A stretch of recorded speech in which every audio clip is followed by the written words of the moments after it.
This channel does not promote any violent, harmful, or illegal activities. All content provided by this channel is meant for an educational purpose only. Top quality और consistent performance के लिए सिर्फ silver pump नाम याद रखना।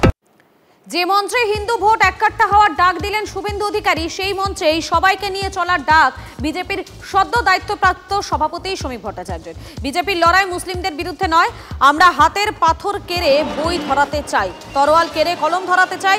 BJP চায় দুর্গাপুজোর বিসর্জন মিছিল আর মোহরমের তাজিয়া শান্তিপূর্ণভাবে একসঙ্গে হোক। বঙ্গ বিজেপির দায়িত্ব নিয়েই বার্তা দিলেন শ্রমিক ভট্টাচার্য।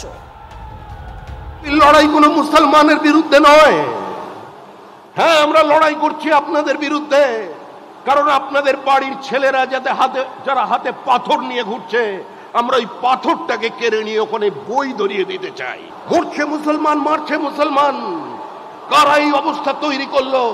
যারা আমাদের ভোট দিচ্ছেন না, যারা আমাদের থেকে দূরে থাকছেন। আপনারা প্রয়োজন যদি মনে করেন বিজেপিকে অচ্ছুত অস্পৃশ্য মনে করেন, আপনারা ভোট দয়া করে দেবেন না। কিন্তু আপনারা আয়নার সামনে দাঁড়িয়ে নিজেকে প্রশ্ন করুন, গত 3 বছরে পশ্চিমবঙ্গে যত খুন হয়েছে তার মধ্যে মুসলমানের সংখ্যা কত? আর গতকালকে ঠিক একই মঞ্চে হিন্দুত্বের এককাট্টা করার বার্তা দিয়েছিলেন রাজ্যের বিরোধী দলনেতা শুভেন্দু অধিকারী। কি বলেছিলেন তিনি শোনাই আপনাদের।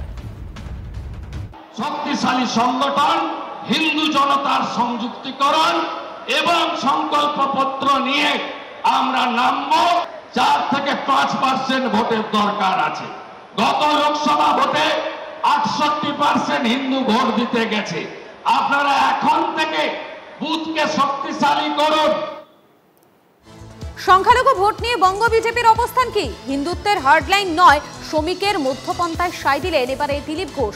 রাজ্য সভাপতি যা বলবেন মেনে চলবো, আমরা সবার ভোট আশা করি, সবার জন্য কাজ করছে সরকার। সব হিন্দুরা তো ভোট দেন না, সব মুসলিমরাও ভোট দেন না, কাল হয়তো দেবেন, মন্তব্য করলেন দিলীপ ঘোষ। জনতা পার্টির লাইন প্রথম থেকেই ঠিক আছে, সেখানে চেঞ্জ হবে না। সারা ভারতবর্ষে আমরা আছি, সেজন্য কোথাও কোনো পরিস্থিতির কারণে যদি কেউ কিছু বলে থাকেন সেটা লাইন হতে পারে না। তো লাইন তো ভারতীয় জনতা পার্টি দিল্লি থেকে ঠিক করে। রাজ্য সভাপতি তো আমাদের অথরিটি, সাংবিধানিক পদ, তিনি নির্বাচিত, তিনি যেটা বলবেন সেটা আমরা মেনে চলব।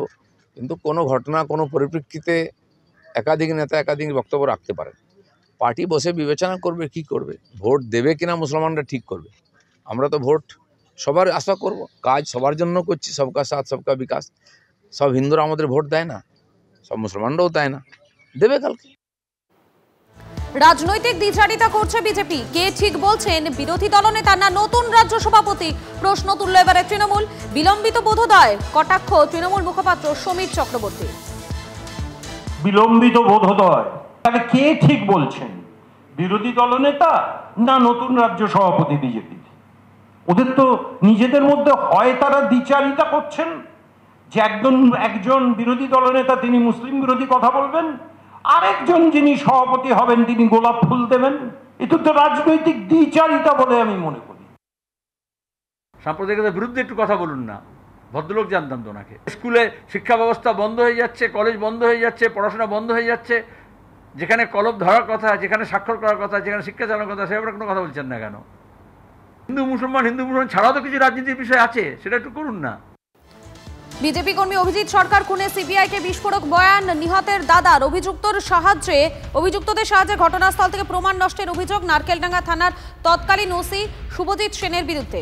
নারকেলডাঙ্গা থানার তৎকালীন সাব ইন্সপেক্টর রত্না সরকার অভিজিতের মাকে নিয়ে সাদা কাগজে সই করিয়ে নেন বলেও সিবিআইকে বয়ানে জানিয়েছেন তিনি। সুজয় রয়েছেন আমাদের সঙ্গে এই মুহূর্তে টেলিফোন লাইনে। সুজয়, বিস্তারিত জানাও। 2021-এর ভোটের ফলাফল যেদিন বেরোচ্ছিল সেই দিনই হত্যা করা হয়েছিল এই অভিজিৎ সরকারকে তার বাড়ির সামনে, এবং তার দাদা যে বিস্ফোরক বয়ান দিয়েছেন তদন্তকারীদের কাছে, সেই বয়ানকে হাতিয়ার করে সিবিআই চার্জশিট দিয়েছে এবং সেখানে পুলিশের ভূমিকাও উল্লেখ করা হয়েছে। সেখানে বলা হয়েছে যে ওসি এসে, অর্থাৎ তৎকালীন ওসি শুভজিৎ সেন, তিনি ঘটনাস্থলে এসে যেখানে নমুনা প্রমাণ পড়েছিল, অর্থাৎ খুন করার পর যে রক্ত পড়েছিল, সেই জায়গাটিকে তিনি সংরক্ষণ না করে, সেই জায়গাটিকে না ঘিরে, সেই জায়গাটিকে অন্য অভিযুক্তদের দিয়ে ধুয়ে প্রমাণ নষ্ট করে দেন। অর্থাৎ প্রমাণ লোপাটের অভিযোগ সরাসরি পুলিশের বিরুদ্ধে এবং নারকেলডাঙ্গা থানার তৎকালীন ওসির বিরুদ্ধে। একই সঙ্গে তার মাকে, অর্থাৎ নিহত যে অভিজিৎ, তার মাকে দিয়ে সাদা কাগজে সই করে নেওয়ার অভিযোগ সেই সময়কার যে প্রথম তদন্তকারী অফিসার তার বিরুদ্ধে একজন হোমগার্ডের সামনে অভিযুক্তরা বোম মারে সেই বিস্ফোরক বয়ানও কিন্তু দেওয়া হয়েছে তদন্তকারীদের কাছে, কিন্তু তারপরেও পুলিশ কোনো ব্যবস্থা নেয়নি সেই হোমগার্ডের বিরুদ্ধে, সেই তথ্য জানিয়েছেন। এই সমস্ত বয়ানকে হাতিয়ার করেই সিবিআই চার্জশিট জমা দিয়েছে আদালতে। একেবারে ধন্যবাদ সুজয়।